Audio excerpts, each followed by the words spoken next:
नमस्कार, आपका बहुत बहुत स्वागत है उर्दू सीखने के एक अनदर लेक्चर में। आज का हमारा लेक्चर है 9th और आज का हमारा टारगेट है हे एंड डिफरेंस। डिफरेंस मीन्स हमने इससे पहले भी एक हे पढ़ रखा है, आज भी हम एक हे पढ़ेंगे। दोनों का साउंड हा जैसा है पर दोनों में डिफरेंस क्या है, दो अलग अलग हे है किस लिए, दोनों में डिफरेंस क्या है, दोनों का यूजेस कहाँ पे है, ठीक है वो। उसके बाद हमने इससे पहले छोटी ये पढ़ा था, छोटी ये। आज हमारा टारगेट है बड़ी ये।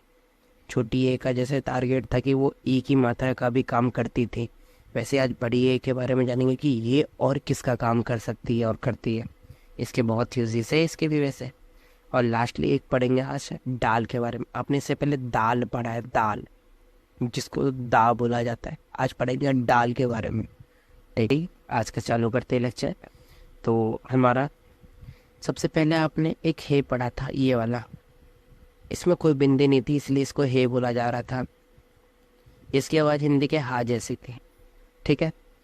पर ऐसे ही एक और हिंदी में है ये है, और उर्दू में एक और है, वो कुछ ऐसा बनता है गोल जैसा। इसको बोला जाता है और इसकी आवाज़ या उच्चारण, इसका जो उच्चारण है वो हा जैसा है।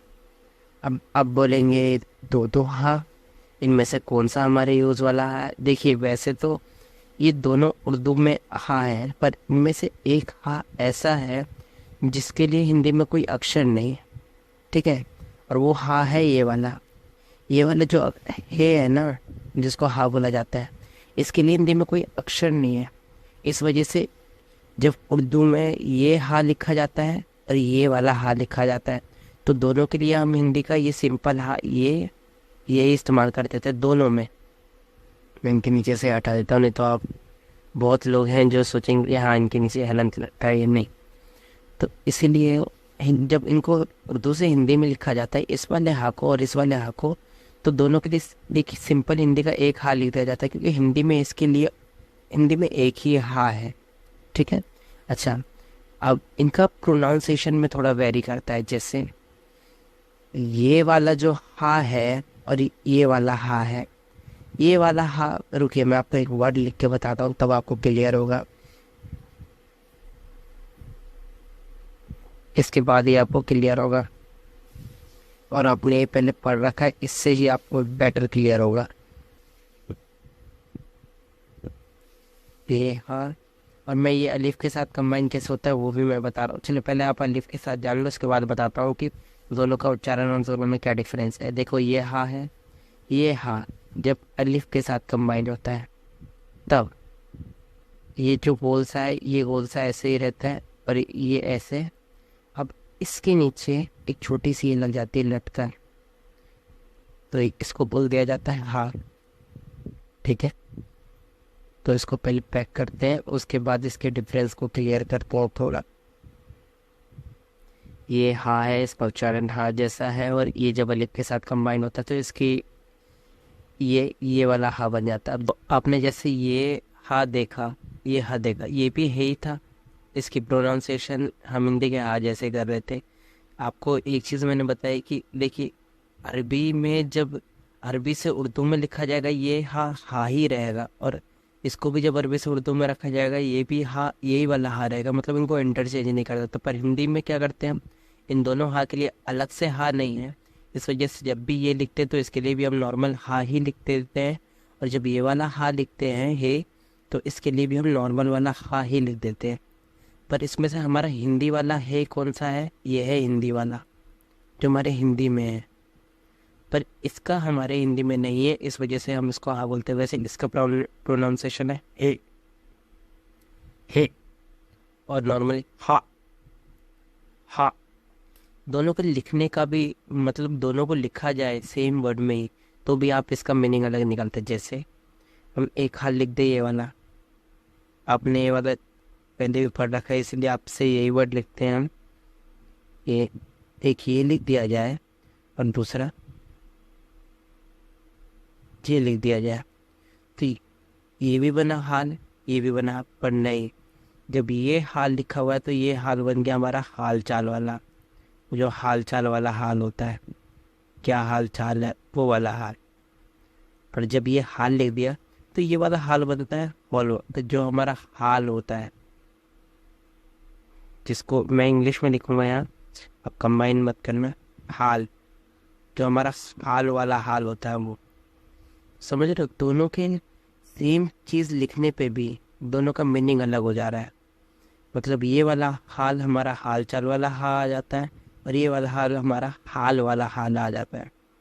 और दोनों में से हिंदी का हाल कौन है? ये, इसका ये वाला कौन सा है? दूसरा हा। इसके लिए कोई हिंदी का अक्षर नहीं था, हा दूसरा, इस वजह से इसको भी नॉर्मल हा लिखा जाता है। इसके प्रोनाउंसिएशन है और नॉर्मली बोला जाता है हा।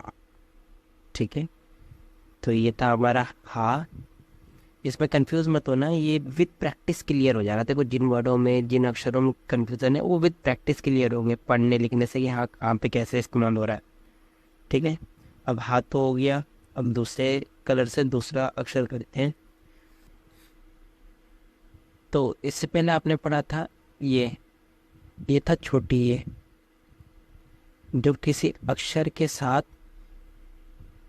ई की मात्रा का काम कर रहा था। अब एक और है हमारा ये इसको कहा जाता है बड़ी ये,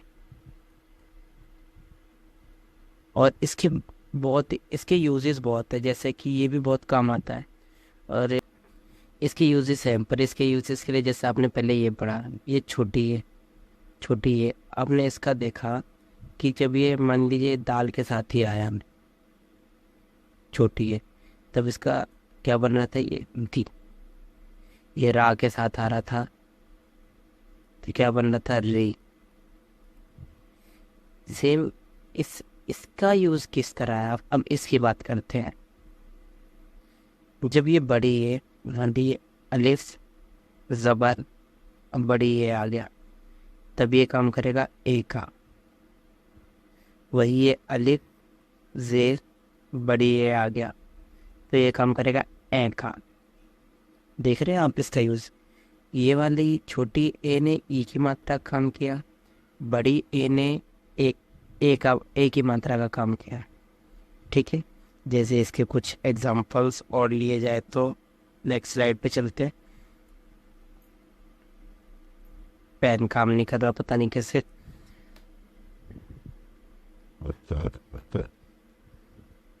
जैसे आप तो अपना ये मान लीजिए आपने दा का पढ़ा, सेम ये दा के साथ ही आ गया, तो ये काम कर गया दे का। ये रा के साथ आ गया बड़ी ये, तो ये काम कर गया रे का। ठीक है, तो मैंने सेम एग्जांपल से लिए हैं ताकि आपको याद हो जाए कि यही छोटी ए आती है तो ए की मात्रा काम कर रहा है, बड़ी ए आ रही है तो ए की मात्रा काम कर रहा है। ठीक है, अच्छा, ये भी अलिफ के साथ कंबाइन होता होगा, जैसे छोटी ए हुआ। छोटी ए जब अलिफ के साथ कंबाइन होता था तो वो कुछ ऐसा बन जाता था। इसकी पहचान नीचे दो मात्रा से थी और इसको बोला जाता था या।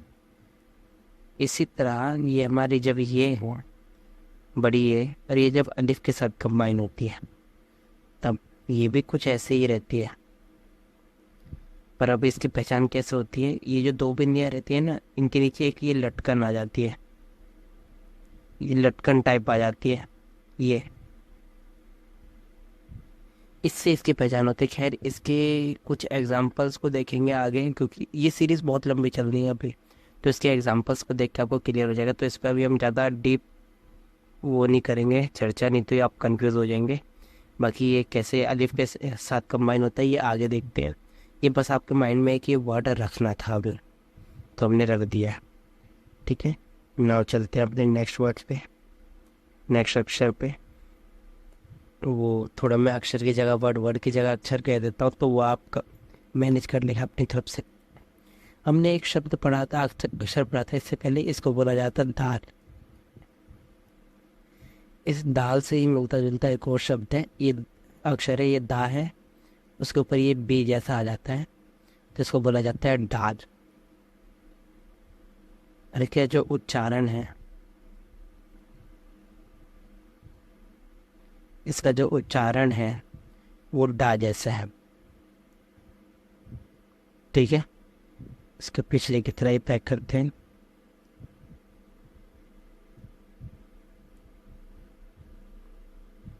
मैं इनके ऊपर ये क्लाउड्स इसलिए बना देता हूँ ताकि आपको याद रहे कि हाँ ये हमारे कंपल्सरी वर्ड्स, इंपॉर्टेंट वर्ड्स में से थे। तो ये डाल, इसको बोला जाता है डाल, और इसका उच्चारण अड़ा, अड़ा जैसा है, डा जैसा टा। ठीक है, अड़ा के लिए आगे वर्ड है ये, इसका उच्चारण डा जैसा है। ठीक है, इसके एक एग्जांपल लेते हैं, जैसे